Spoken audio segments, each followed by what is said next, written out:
Kisah pemuda kaya, anak bos besar, pemilik 73 perusahaan, yang menjadi cleaning service. Dalam versi novel, bagian 44, Kenshin yang mengantarkan ibunya Rena untuk melihat rumah barunya, sekalian serah terima. Setelah beberapa saat, beberapa waktu, hal itu pun selesai. Kenshin sudah kembali lagi ke tempat yang semula, berada di rumahnya Rena, dan tak sampai 10 menit, Kenshin berpamitan pulang. Ibunya Rena pun mengerti. Beliau mengiyakan. Si Rena pun demikian. Sampai ia bilang, "Kok buru-buru aja ya, Mas Kenshin pulang? Kan belum minum di sini. Belum makan pula." Kenshin menjawab, "Nggak apa Mbak, makasih. Ini saya ada keperluan yang lain." Saat itu si Denny, cowoknya Rena, melihat Kenshin yang bicara dengan ceweknya. Dan Kenshin kemudian pergi. Ia jalan kaki sendiri. Teman-temannya Rena memperhatikan. Mereka bicara di hati, membicarakan tentang Kenshin. Kasian bener cowok itu. Di zaman seperti ini, masih saja jalan kaki, tak punya mobil sendiri, atau motor yang dinaiki. Termasuk pula si Denny, yang merasa tak khawatir lagi. Si Rena ceweknya ini, akan berpaling hati, karena laki-laki yang ditemui itu adalah orang yang miskin. Tak mungkin Rena tertarik. Si Denny dan temannya, mereka belum mengerti akan siapa Kenshin yang pergi. Dan Rena pun tak bercerita banyak tentang Kenshin siapa, karena ia sendiri belum mengenal Kenshin secara mendalam.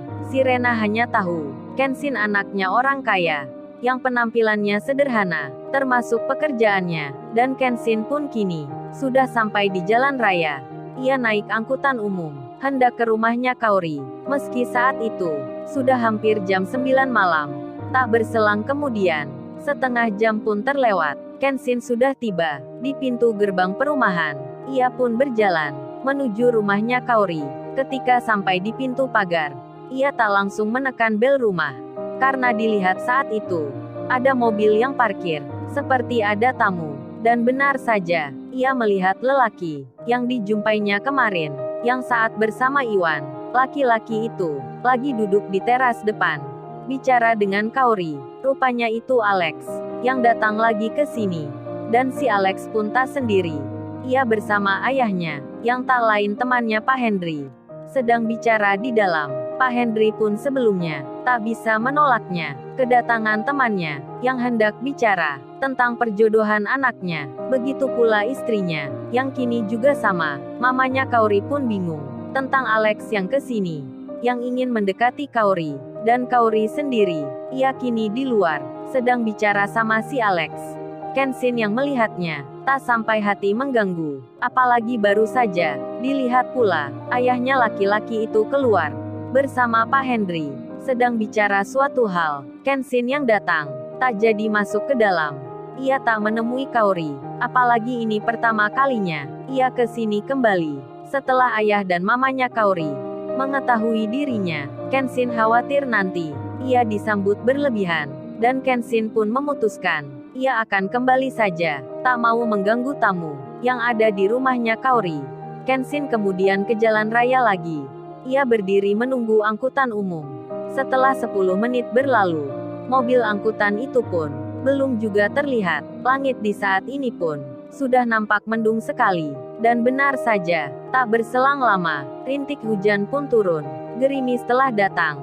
Kenshin mau tak mau, ia harus berteduh. Dan segera ia berlari menuju warung kopi yang tak jauh dari tempatnya.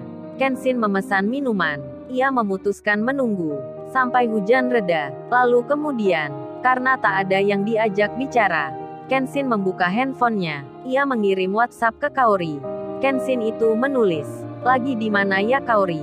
Kamu sekarang lagi ngapain nih?" Kaori yang saat ini, ia duduk di teras rumahnya. Sedang di sebelahnya itu, masih ada Alex yang belum pulang. Kaori pun melihat handphonenya. Ia membaca pesan Kenshin yang bertanya tentangnya, dan Kaori membalasnya. Kaori menulis, "Oh ini aku di rumah Sai. Lagi pegang handphone. Membalas pesan kamu," disertai tanda tertawa. Dan Kaori balik bertanya, "Emang kenapa sih tanya-tanya?" Kenshin yang membaca itu, segera ia menjawabnya, "Ya sekedar tanya Kaori. Terus kamu sekarang di rumah sama siapa ya?" Kenshin bertanya, dan Kaori membacanya. Tak mungkin ia cerita, kalau saat ini, ada Alex bersamanya. Dan Kaori membalasnya, ya sama ayah dan mama lah say. Masa sama situ?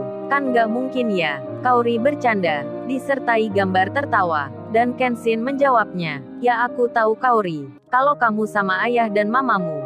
Maksudku itu, barangkali kamu saat ini, lagi diapelin cowok lain. Hahaha. Kenshin pun tertawa. Ia menulis dalam pesannya. Dan Kaori pun terkejut. Serasa deg-degan hatinya. Tebakan Kenshin yang bercanda, memang benar adanya. Ada Alex yang bertamu. Dan lagi-lagi Kaori, tak menjawab dengan jujur. Karena khawatir Kenshin akan salah mengira. Salah paham pula. Kaori pun membalasnya. Yang gak adalah say. Kamu ada-ada aja. Kamu pun gak ke rumahku lagi. Kan sudah aku suruh ke sini. Tapi nggak datang-datang. Dan Kenshin menjawabnya, iya Kaori maaf, mungkin besok aja. Kemudian ada orang yang masuk ke warung. Kenshin diajak bicara, pesan ke Kaori tak dilanjutkan. Hal yang sama pun demikian. Kaori ditanya si Alex. Kaori pun menjawabnya, dengan biasa saja. Hingga waktu pun beranjak, hujan tak juga reda. Pak Junedi temannya Pak Henry akhirnya pamit pulang. Ketika itu jam 10 malam. Pak Junedi dan anaknya sudah naik mobilnya. Pintu pagar ditutup. Demikian pintu rumahnya. Kaori kini di kamarnya. Ia lagi melihat handphone, melihat WhatsApp-nya. Pesannya ke Kenshin yang bertanya lagi di mana. Belum dibaca juga. Dan Kaori mengira mungkin Kenshin tidur hingga waktu semakin larut. Saat ini di pukul 11 malam. Hujan pun makin lebatnya. Suara gemuruh terdengar bersahutan. Orang yang bicara dengan Kenshin kini telah pulang. Kenshin yang sendiri. Ia membuka WhatsApp-nya lagi. Dilihatnya Kaori, yang tadi mengirim pesan. Kaori yang bertanya, sekarang lagi di mana? Kenshin pun membalasnya, dengan membagikan lokasi, di mana ia saat ini. Setelah 5 menit, Kaori baru membukanya. Dilihat pesan Kenshin datang. Langsung saja ia terkejut. Kaori terkaget seketika. Kenshin tak jauh dari tempatnya. Di depan gerbang perumahan. Tak menunggu lama, Kaori langsung menelpon Kenshin, lewat video call di WhatsApp-nya. Kenshin pun menerimanya. Kaori pun sama, melihat langsung Kenshin yang ada di warung, di jalan raya depan perumahan.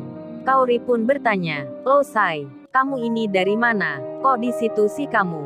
Ini kan lagi hujan lebat.